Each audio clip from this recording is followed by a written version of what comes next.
Algunas veces nos hemos encontrado por la calle con personas que se nos acercan con confianza y hablando de las cosas de la iglesia, de la fe, claro, porque hablan con un sacerdote y es lo que esperan, ¿no? Entonces dice, mire, padre, en el fondo yo creo en Dios, pero no creo en los curas. Claro, ¿qué dices ante una cosa así? Porque yo tampoco creo en los curas, yo creo en nuestro Señor Jesucristo. Bienvenidos a Veamos, un espacio donde plantearemos durante unos 20 minutos cosas que nos pueden aclarar ideas para vivir mejor en cristiano. Por eso, hoy retomamos el tema del programa anterior, tal y como les anunciamos, ¿verdad? Que era, ¿qué nos dice el Padre Enrique sobre esta afirmación? Creo en Dios, pero no creo en la Iglesia. Podríamos decir que este programa es ya la segunda parte y la respuesta a esa pregunta que el día pasado planteamos en sus términos para poder hacer ahora el programa que concluye esa explicación que queremos compartir con todos ustedes. Veamos.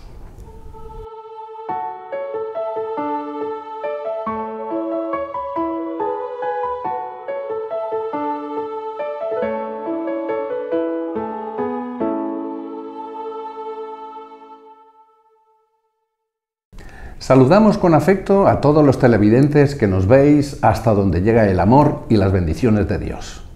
Tenemos el lujo de invitaros a estos estudios de Nazaret TV, que es desde ahora también vuestra casa. Como siempre, tenemos entre nosotros al Padre Enrique, rector de la parroquia de Santa Teresa del Niño Jesús, de Barcelona, España, y el que les habla, el Padre Joaquín, de la diócesis de Tarrasa. Y preguntamos al Padre Enrique, creo en Dios, pero no en la Iglesia. ¿Qué tenemos que decir al respecto? A ver, el otro día veíamos un poco qué era el creer, qué era Dios y qué es la Iglesia. Pero, aunque dimos tres versiones diferentes de lo que es la Iglesia, las tres complementarias, hay otra versión que es la versión no del pueblo, del populacho. Perdón que lo diga de esta forma. Quiero decir, esa versión de la gente que no entiende nada de las cosas de Dios, que es la Iglesia son los curas, las monjas, el Vaticano, los obispos, la parafernalia de los cardenales, todas esas cosas. Eso es la Iglesia, pero con un tono despectivo. O sea, la Iglesia es para muchos una cosa maquiavélica, donde solo les importa el poder y el dinero, que ya está, y les han vendido esa idea en la cabeza. Claro, una iglesia totalmente despegada de Cristo, una iglesia que no es. Entonces dices, hombre, que haya gente dentro de la iglesia que pueda pensar así, o sea, que pueda tener sus intereses particulares e incluso anticristianos, puede serlo. No basta estudiar un poco de historia de la Iglesia y te das cuenta que en la Iglesia ha habido desde grandísimos santos a gente que ha sido un desastre. Bueno, hay de todo en la Iglesia. Ahora bien, si hay una forma buena de decir yo creo en Dios pero no en la Iglesia, ¿cuál es la buena? Que podríamos decir nosotros, no creo en esa Iglesia. O sea, en la Iglesia de los desastres yo tampoco creo. Creo en una iglesia donde Cristo está presente y que nos pide aspirar a la santidad y vivir como Él quiere y como Él nos ha enseñado, lo que es la verdad y el bien. En esa iglesia sí que tengo que creer. Entonces, en esa iglesia que veíamos el programa pasado, en esa iglesia donde Cristo está presente, nosotros los cristianos creemos. Entonces no podemos decir creo en Dios sino en la iglesia. ¿Por qué? Porque en el fondo, cuando se dice creo en Dios y no en la Iglesia, en el fondo estás diciendo no creo en la capacidad de Dios de darme una Iglesia. Digo que creo en Dios porque creo en algo. En el fondo estás diciendo soy agnóstico, no ateo. No digo que Dios no exista, pero si las cosas están tan mal, no sé en qué Dios creer. Así que digo que sí que creo en Dios, pero no creo en nada de las cosas de Dios. En el fondo estás diciendo no creo en Dios, pero no sé cómo decirlo. No sé si me explico, no creo en Dios. Si creyeses en Dios, tu vida sería otra. Porque creer en Dios es tomarse en serio la revelación de Dios.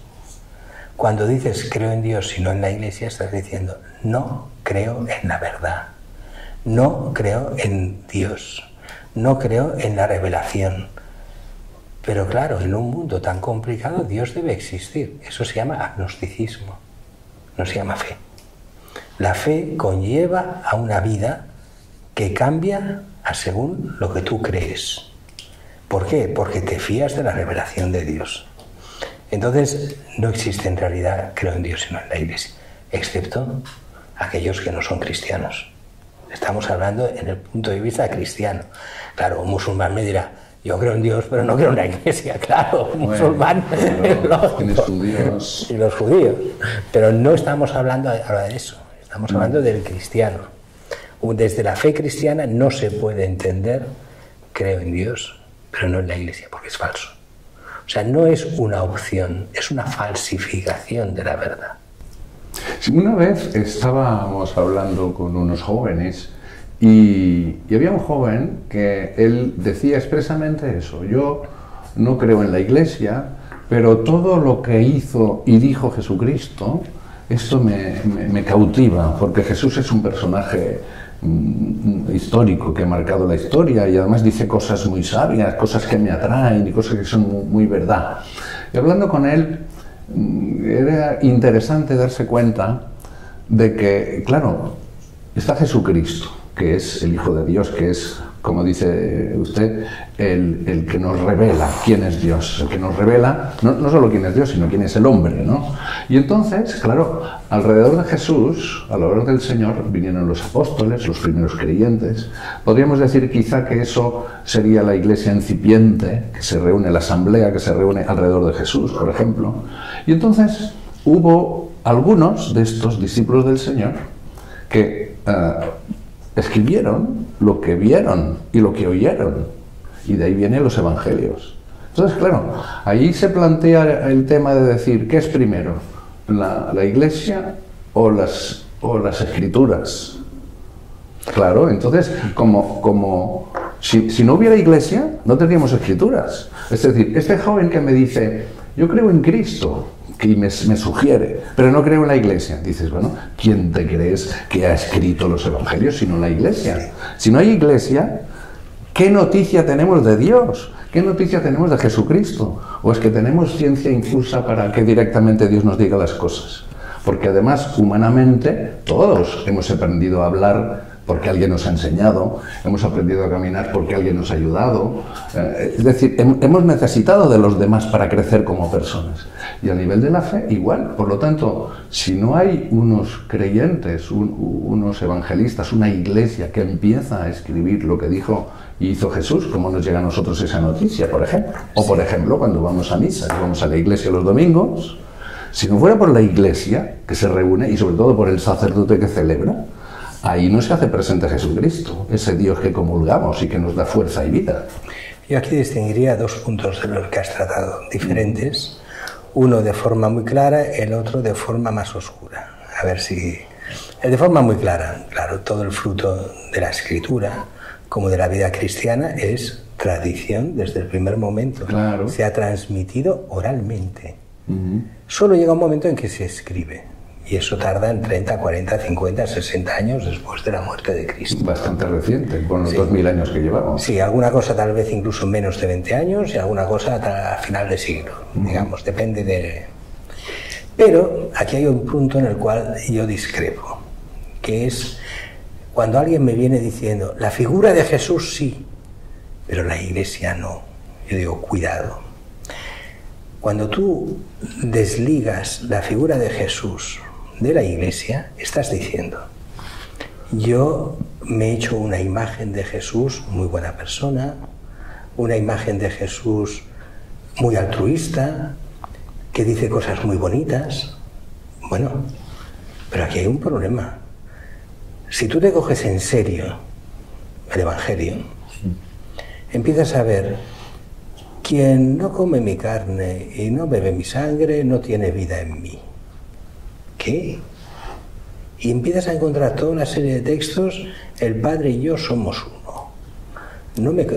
Felipe, no tanto tiempo que estás conmigo y no me conoces, quien me conoce a mí, conoce al Padre. ¿Qué?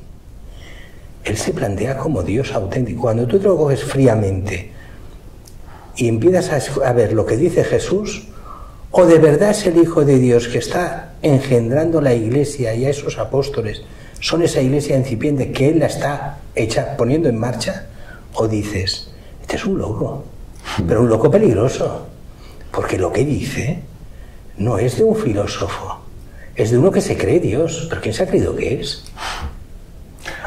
Entonces, si se cree Dios, la Iglesia tiene sentido. Si es solo un hombre divinizado por la Iglesia, no tiene nada de sentido. Pero ese no es el Jesús de los Evangelios, entonces te inventas otro Jesús. Por eso es que muchas veces cuando la gente me dice, no, en Jesús sí como un buen hombre, pero si como buen hombre no a nadie. O es el Hijo de Dios o es un farsante. Me explico, cuando empieza a hablar de, bueno, y esta es última cena y esto es mi cuerpo que será entregado por vosotros.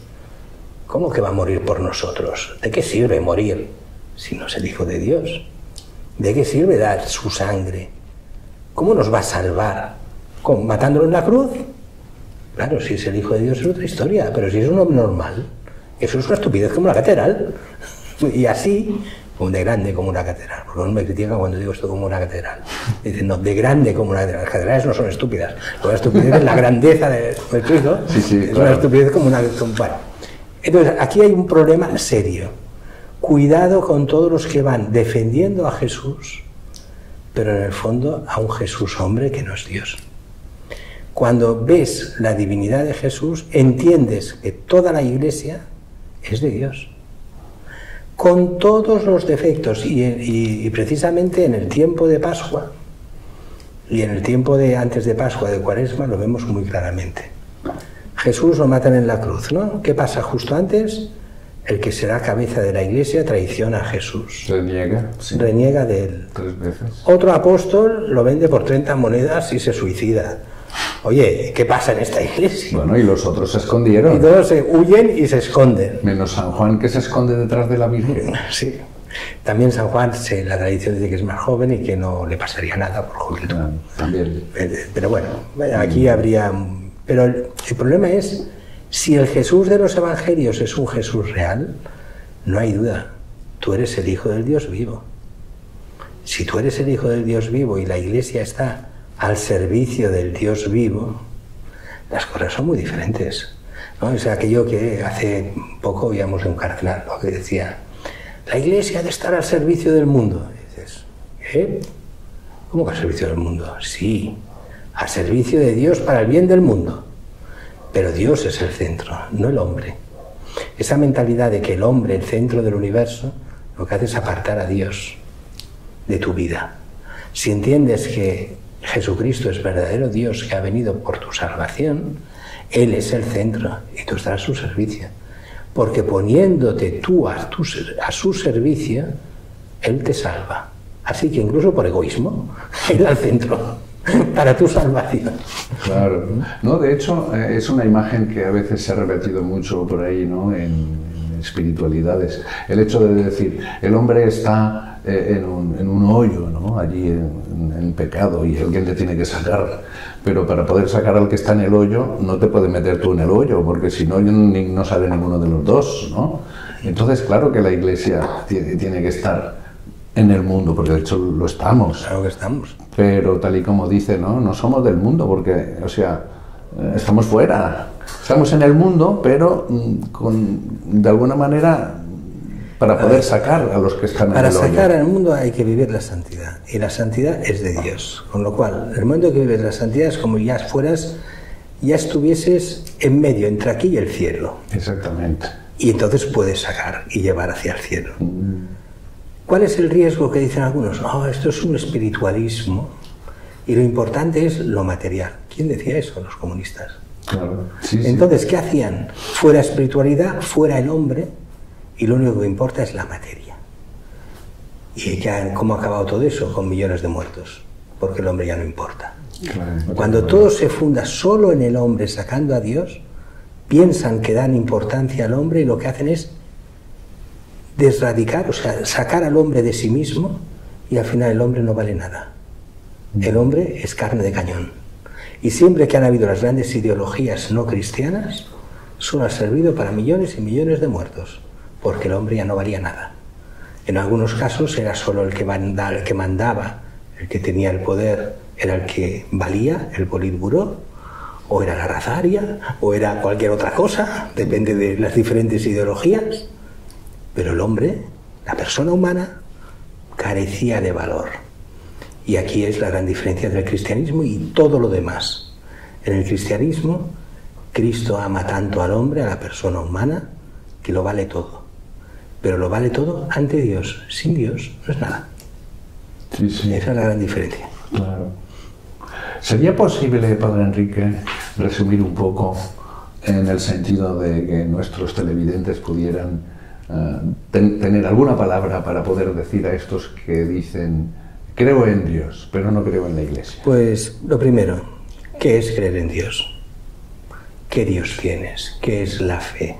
¿Crees en la revelación de Dios, en lo que Dios ha revelado? Si creyeses en lo que Dios ha revelado, creerías en lo que Dios nos ha dado, que es la Iglesia. Si tú me dices, es que no creo en las personas que forman la Iglesia, o sea, el Musén Enrico, el Padre Joaquín, entonces dirían, bueno, eso no tiene ninguna importancia, que no crea en nosotros. Pero ¿crees en la Iglesia que Cristo te ha dado para tu salvación? ¿Te la juegas? Eres tú el que está renegando. Le niegas de la única posibilidad de salvación, que es Cristo, que por medio de su Iglesia te quiere salvar. Y quiere que llegues al cielo. Un Dios sin Iglesia es un Dios muerto. Un Dios con Iglesia es el testimonio de que Cristo ha resucitado entre los muertos y entonces todo vale la pena. Y de ahí vienen los mártires y los santos, que son testigos de Cristo en la historia. Lo único que vale la pena. Está claro, queridos televidentes, que nuestro Dios es el Dios de la libertad, del amor y sobre todo de la paciencia, para que, como decía el Padre Enrique, abramos nuestro corazón para descubrir quién es este Dios que nos quiere salvar y esta herramienta que se inventó, que se llama la Iglesia. Así pues, hasta aquí el Veamos del día de hoy, que esperamos que al menos haya sido de alguna ayuda para vivir mejor en cristiano. Podéis hacer vuestras propuestas, sugerencias o comentarios a nuestro correo electrónico veamos.nazarettv@gmail.com veamos.nazarettv@gmail.com, que de entrada os agradecemos de todo corazón. Y no os olvidéis de ver a menudo nuestra, que es la vuestra, web nazaret.tv, para estar al día, bien formados y bien informados. Y hasta nuestra próxima cita, recibamos la bendición de Dios.